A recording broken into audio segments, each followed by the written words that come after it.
Choveu? Apagou.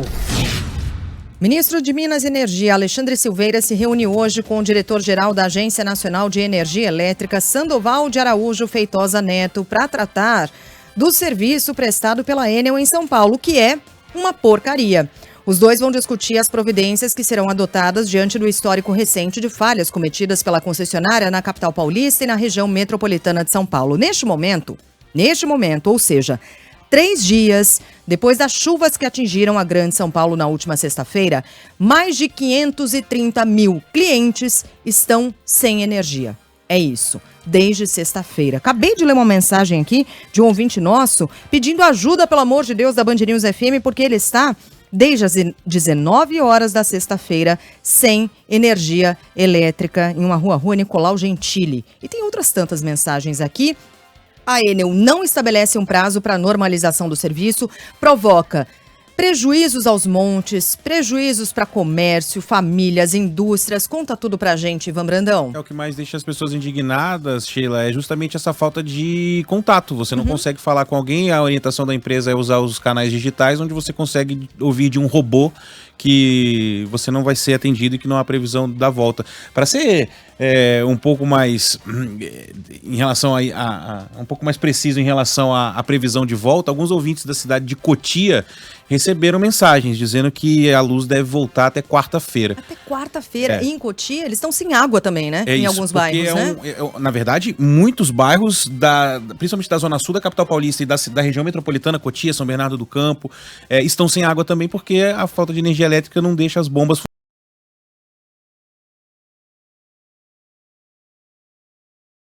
É que o aviso de pauta, ele deve conceder uma coletiva de imprensa agora às 10h30 da manhã, o aviso de pauta diz que essa reunião é para tratar de uma força-tarefa de concessionárias de energia do país para socorrer a região metropolitana da capital paulista, mas leia-se socorrer a Enel, que nos últimos 4 anos, e a gente já noticiou aqui várias vezes, isso foi tema de CPI na Câmara Municipal de São Paulo, na Assembleia Legislativa de São Paulo, reduziu em quase 40% o seu quadro de funcionários. Para esse apagão, funcionários foram trazidos do Ceará e do Rio de Janeiro para serem colocados em campo aqui em São Paulo para tentar restabelecer a energia. E agora há em discussão no Ministério de Minas e Energia uma força-tarefa, a criação de uma força-tarefa de concessionárias de energia do país para socorrer a região metropolitana, mas leia-se socorrer a Enel, que não consegue atender a toda a demanda. E aí há, de fato, questões diferentes. Por exemplo, na sexta-feira a gente teve uma tempestade que atingiu São Paulo, os ventos chegaram a quase 108 km por hora, foram os ventos mais fortes registrados na história de São Paulo desde que há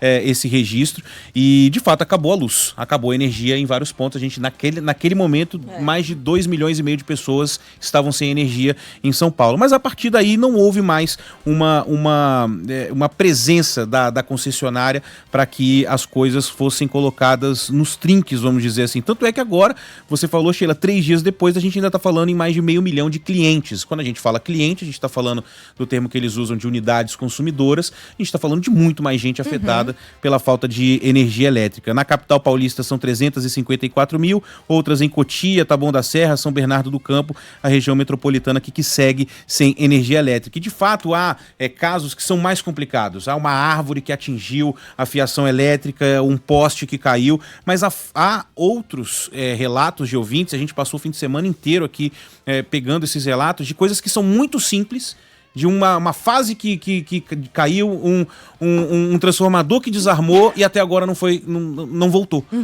Então há essas questões também. E o que os ouvintes e os clientes se perguntam, por que na minha rua não tem, na rua de cima tem luz, na rua de baixo tem luz? Então essas explicações ainda não foram dadas pela Enel. E o que a gente viu aqui no fim de semana foi bem ruim.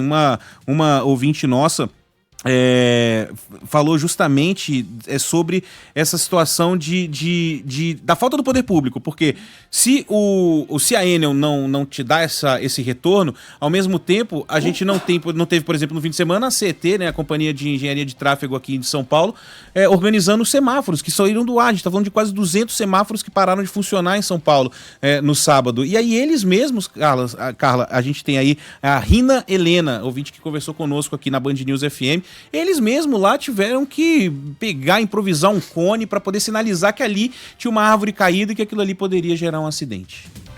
Felizmente encontramos aqui na Chucrizaridan aqueles cones grandes da PT abandonados. Pegamos um da calçada e colocamos aqui no meio da rua para sinalizar, porque o receio era que um carro passasse no escuro e arrancasse o restante da árvore e viesse tudo abaixo, né, o restante dos fios. Tem muito fio ali, está tudo embolado. Aqui do nosso lado da calçada tem 6 imóveis sem luz. Bom, e aí é isso, né? A gente está falando aqui de idosos que moram em apartamentos e não conseguem descer as escadas, pessoas que precisam de oxigênio, que mantêm remédios na geladeira e simplesmente perderam tudo.